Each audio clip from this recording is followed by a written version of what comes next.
선생님 이러면 안 돼요. 하지만 수아의 목소리는 힘이 없었습니다. 수아는 눈을 감았습니다. 민우의 입술이 수아의 입술에 닿았습니다. 부드럽고 따뜻했어요. 천천히 깊어지는 키스. 태어나 처음 느끼는 감정. 한참 후 키스가 끝났습니다. 그가 나를 풀숲에 천천히 눕히고 서두르지 않고 제 몸을 더듬기 시작했어요. 목과 어깨 가슴으로 그의 손이 지나갔고 나의 배를 쓰다듬었다. 나의 몸은 이름 모를 감각과 두려움에 떨렸습니다. 손은 이미 그의 목을 휘감고 있었습니다. 그의 입과 손이 내 몸 곳곳을 자극했고 어느 순간 참기 힘든 통증 속에 내 몸은 묵직함으로 이어졌습니다.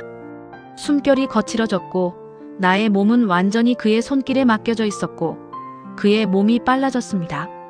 나의 몸 전체가 뜨겁게 달아올라 나지막한 신음과 입김을 뿜어냈습니다. 그의 몸이 격렬해지며 나의 머리가 완전 하얘졌습니다. 아무 생각도 할 수 없었습니다. 그저 내 몸은 방금 잡힌 고기처럼 파닥거리며 떨고 있었습니다. 몇 번의 폭풍우와 밀물과 썰물의 파도가 지나가자 그가 거칠은 숨을 몰아쉬고 땀을 흘리며 수아 사랑해요 라고 속삭였지만 나는 아무 소리도 들리지 않았고 알 수 없는 눈물만 볼을 타고 흘러내렸습니다. 남해 끝자락 외딴 섬의 고기잡이와 물질로 생업을 이어가는 작은 어촌 마을에 육지에서 각 부임해 온 젊은 총각 선생 민우가 섬에 도착한 날은 유난히도 윤슬이 반짝이던 오후였다. 마을 이장의 배려로 그가 머물게 된 곳은 바다가 한눈에 내려다 보이는 해녀 옥분네 집이었다. 그곳에는 옥분의 딸 19살 수아가 있었다.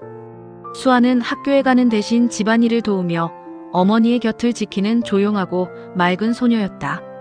민우가 짐을 풀던 날 수아는 그에게 수줍게 시원한 보리차 한 잔을 내밀었다.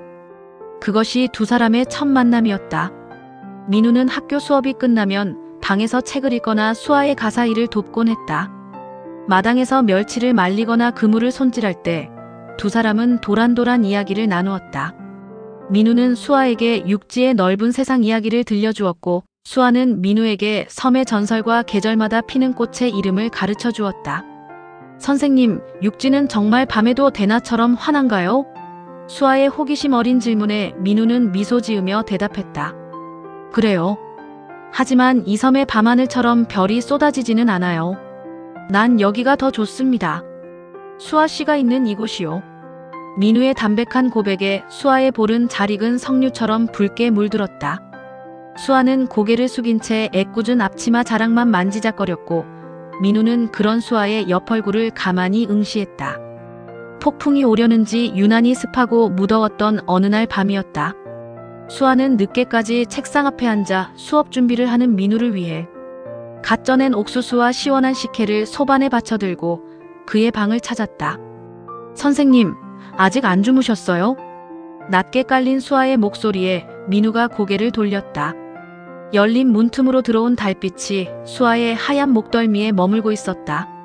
수아가 조심스레 방 안으로 들어와 소반을 내려놓으려던 찰나 바닥에 놓인 두꺼운 전공 서적 끝에 발이 걸려 몸이 휘청였다.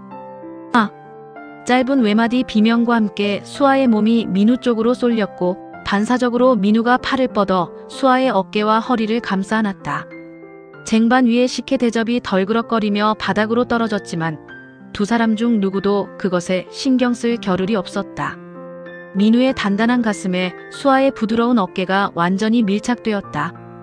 얇은 삼배 적삼 너머로 수아의 가파른 숨결이 민우의 쇄골 근처에 닿았다. 민우의 팔에 감긴 수아의 허리는 생각보다 가냘팠고 그녀의 몸에서는 갓 쪄낸 옥수수의 구수한 냄새와 섬마을의 시원한 바다 내음, 그리고 소녀 특유의 분내 같은 향기가 섞여 올라왔다. 수아는 민우의 품에 안긴 채 얼어붙은 듯 움직이지 못했다. 민우의 넓은 가슴팍에서 전해지는 규칙적이지만 빠른 심장 박동이 수아의 뺨에 그대로 전해졌다. 그것은 마치 먼 바다에서 밀려오는 파도 소리 같기도 했고 자신의 심장이 내는 소리 같기도 했다. 민우 역시 당황하여 그녀를 바로 놓아주지 못했다. 오히려 품 안에 쏙 들어온 수아의 작고 가냘픈 존재감이 너무도 선명해서 그는 자신도 모르게 그녀를 감싼 팔에 조금 더 힘을 주었다. 수아의 귓가에 민우의 뜨거운 날숨이 머물렀고 그 온기는 수아의 온몸으로 퍼져나갔다. 잠시 후 정신을 차린 수아가 조심스럽게 민우의 가슴을 밀어내며 떨어졌다. 하지만 민우는 아직 그녀의 손목을 잡고 있었다. 가느다란 손목을 타고 흐르는 민우의 맥박이 수아의 손등에 고스란히 전달되었다. 두 사람의 시선이 공중에서 얽혔다. 어두운 방 안 유일한 빛인 달빛이 두 사람의 눈동자에 작은 별처럼 박혔다. 민우는 잡고 있던 수아의 손목을 놓아주는 대신 천천히 손을 내려 그녀의 거친 손바닥을 감싸쥐었다. 어머니를 도와 밭일을 하고 그물을 만지느라 투박해진 손이었지만 민우에게는 그 어떤 비단보다 부드럽게 느껴졌다. 수아씨. 낮게 읊조리는 민우의 목소리는 평소보다 한 옥타브 낮아져 있었다.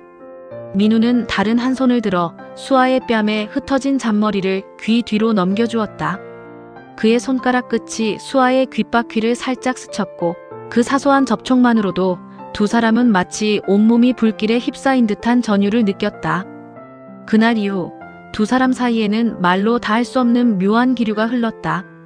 어느 날 서늘한 밤바람이 열린 문틈으로 밀려 들어왔지만 좁은 방 안을 채운 한여름 온기는 화로처럼 뜨거웠다.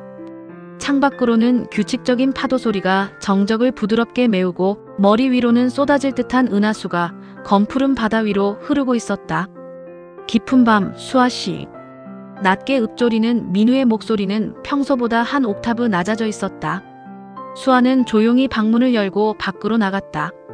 민우는 한 손을 들어 수아를 부르고 있었다. 두 사람은 누가 볼까 조심스럽게 몸을 숙이고 사람 발길이 없는 바닷가 끝자락 풀숲으로 두 손을 잡고 들어갔다. 두 사람은 말없이 밤하늘 반짝이는 별빛을 바라보다 서로의 얼굴이 가까워졌다. 수아는 흠칫 놀라며 물러서며 선생님 이러면 안 돼요 하지만 수아의 목소리는 힘이 없었습니다. 수아는 눈을 감았습니다. 민우의 입술이 수아의 입술에 닿았습니다. 부드럽고 따뜻했어요. 천천히 깊어지는 키스. 태어나 처음 느끼는 감정. 한참 후 키스가 끝났습니다. 민우는 수아를 풀숲에 천천히 눕히고 서두르지 않고 제 몸을 더듬기 시작했어요. 목과 어깨 가슴으로 민우의 손이 지나갔고 수아의 배를 쓰다듬었다. 수아의 몸은 이름 모를 감각과 두려움에 떨렸습니다. 손은 이미 그의 목을 휘감고 있었습니다. 민우의 입과 손이 내 몸 곳곳을 자극했고 어느 순간 참기 힘든 통증 속에 수아의 몸은 묵직함으로 이어졌습니다. 숨결이 거칠어졌고 수아의 몸은 완전히 그의 손길에 맡겨져 있었고 민우의 몸이 빨라졌습니다. 수아 몸 전체에 느껴지던 통증은 어느새 뜨겁게 달아올라 나지막한 신음과 입김을 뿜어냈습니다. 그의 몸이 격렬해지며 나의 머리가 완전 하얘졌습니다. 아무 생각도 할 수 없었습니다. 그저 내 몸은 방금 잡힌 고기처럼 파닥거리며 떨고 있었습니다. 몇 번의 폭풍우와 밀물과 썰물의 파도가 지나가자 그가 거칠은 숨을 몰아쉬고 땀을 흘리며 수아 사랑해요 라고 속삭였지만 나는 아무 소리도 들리지 않았고 알 수 없는 눈물만 볼을 타고 흘러내렸습니다. 다음 날 아침 폭풍이 지나간 자리에 다시 해가 떴다. 민우는 학교로 출근하는 대신 수아의 집 마당으로 향했다. 손에는 수아와 영원히 함께 하겠다는 내용의 정갈하게 써내려간 편지와 수아에게 보여주고 싶다던 육지의 꽃씨가 들려 있었다. 섬의 밤은 정적을 부드럽게 메우고 머리 위로는 쏟아질 듯한 은하수가 검푸른 바다 위로 흐르고 있었다. 서로의 숨소리마저 조심스러워하던 헤일 수 없는 밤들이 켜켜이 쌓여가며 서리걷던 풋정은 어느새 서로의 존재 없이는 단 하루도 견딜 수 없는 깊고 단단한 사랑으로 연그러갔다. 하지만 섬마을의 소문은 파도보다 빨랐다. 외지인 선생과 마을 처녀의 심상치 않은 기류를 눈치챈 어른들의 시선은 차가워졌다. 특히 수아의 부모님은 강하게 반대했다. 선생은 조만간 육지로 떠날 사람이야. 우리 수아를 데려가 고생시킬 셈인가 아니면 여기서 평생 썩게 할 텐가. 안 될 말일세. 옥부는 딸을 방에 가두었고 이장은 민우를 불러 점잖지만 단호하게 경고했다. 섬마을 사람들에게 외지인은 언제든 떠날 수 있는 바람 같은 존재였고 수아는 그들이 평생 지켜야 할 뿌리였기 때문이다. 결국 거센 압박을 이기지 못한 민우는 수아에게 반드시 돌아오겠다는 눈물 섞인 약속만을 남긴 채 쫓기듯 서울로 떠나게 되었다. 부둣가에서 멀어지는 배를 바라보며 수아는 무너져 내렸다. 마을 사람들은 이제 곧 모든 것이 제자리로 돌아올 것이라 믿었지만 수아의 몸속에는 민우가 남긴 사랑의 씨앗이 자라나고 있었다. 민우가 떠난 직후 수아는 산 사람이라 할 수 없을 정도로 메말라갔다. 동네 사람들은 수아를 두고 선생에게 홀려버려진 계집이라며 수군댔다. 그런 수아를 가장 가까이서 그러나 가장 멀찍이서 지켜보던 사내가 있었다. 마을 서쪽 끝자락에서 홀로 아픈 노모를 모시며 사는 호랍이 덕칠이었다. 덕칠은 말수가 적고 손마디가 바위처럼 단단한 사내였다. 수년 전 상처하고 마음의 문을 닫았던 그에게 민우를 그리워하며 부둣가에 멍하니 앉아있는 수아의 뒷모습은 남일 같지 않았다. 그는 수아에게 다가가 감히 손을 내밀 줄은 몰랐다. 그저 그녀가 물질을 나가는 길목에 커다란 돌들을 치워 길을 닦아놓거나 그녀의 집 대문 앞에 말린 생선이나 갓단 전복을 몰래 두고 가는 것이 고작이었다. 어느 비바람이 몰아치던 날 수아는 민우와의 추억이 깃든 갯바위에서 비를 맞으며 울고 있었다. 그때 머리 위로 커다란 그림자가 드리워졌다. 덕칠이 커다란 우산을 들고 서 있었다. 수아씨 몸 상해요. 비 그치면 울어도 늦지 않잖소. 덕칠의 목소리는 파도에 깎인 돌처럼 투박했지만 따뜻했다. 그는 수아에게 우산을 쥐어주고는 정작 자신은 비를 쫄딱 맞으며 서둘러 자리를 피했다. 수아는 손에 쥐어진 우산의 온기에서 민우의 부드러움과는 또 다른 묵직한 삶의 냄새를 느꼈다. 수아의 배가 불러오기 시작하자 마을의 비난은 극에 달했다. 옥분마저 딸을 부끄러워하며 방 안에 가두려 할 때 덕칠은 마을 사람들을 향해 처음으로 고함을 질렀다. 이보시오들, 젊은 남녀가 사랑한 게 무슨 죄라고 이리들 하오. 저 어린 것이 무슨 힘이 있다고. 덕칠의 서슬 퍼런 일갈에 사람들의 수군거림이 잦아들었다. 수아가 만삭의 몸으로 힘겨워할 때면 덕칠은 밤마다 그녀의 집 물독을 가득 채워놓았고 겨울에는 바닷바람을 막을 땔감을 수북이 쌓아두었다. 그는 수아에게 사랑을 고백하거나 자리를 탐내지 않았다.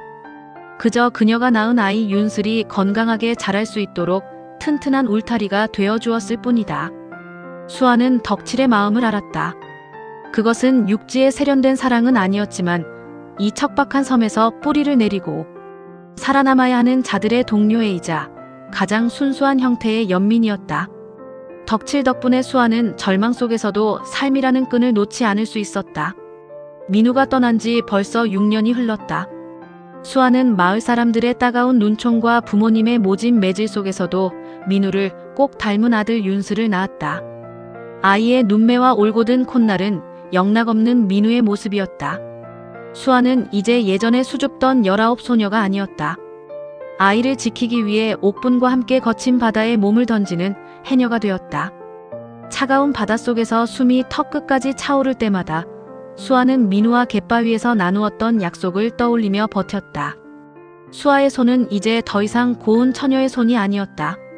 거친 파도와 싸우며 전복을 따고 미역을 건져 올리는 해녀의 삶, 그리고 홀로 아들 윤슬을 키워내야 하는 고단함은 그녀의 어깨를 무겁게 눌렀다. 어느 해 진력 수아는 녹초가 된 몸으로 윤슬을 등에 업고 가파른 언덕길을 오르고 있었다.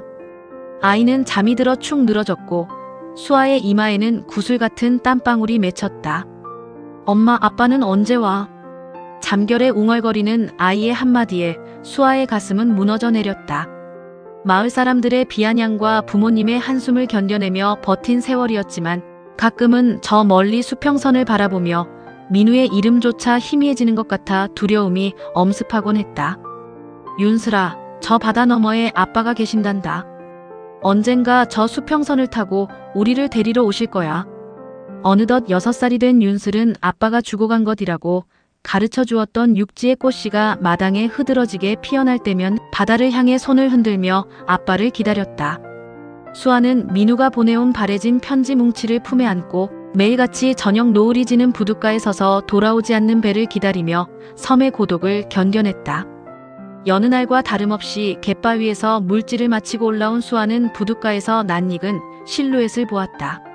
낡은 가방 하나를 메고 예전보다 조금 야위었지만 눈빛만은 더 깊어진 사내가 서 있었다.